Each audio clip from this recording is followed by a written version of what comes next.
Hello everyone. In today's video, we are going to learn about one of the most essential tools of database management, which is SQL. SQL is a very powerful programming language which is used for manipulating and managing data. Now, what is a database? A database is basically a collection of tables which are interconnected.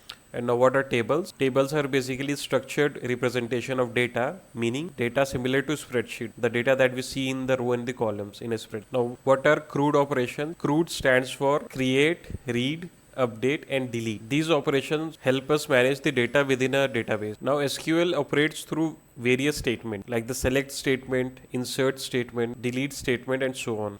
Now, one of the most common tasks in SQL is to retrieve the data. It is retrieved through the select state. Select statement helps us specify which data to retrieve and how it should be filtered and sorted.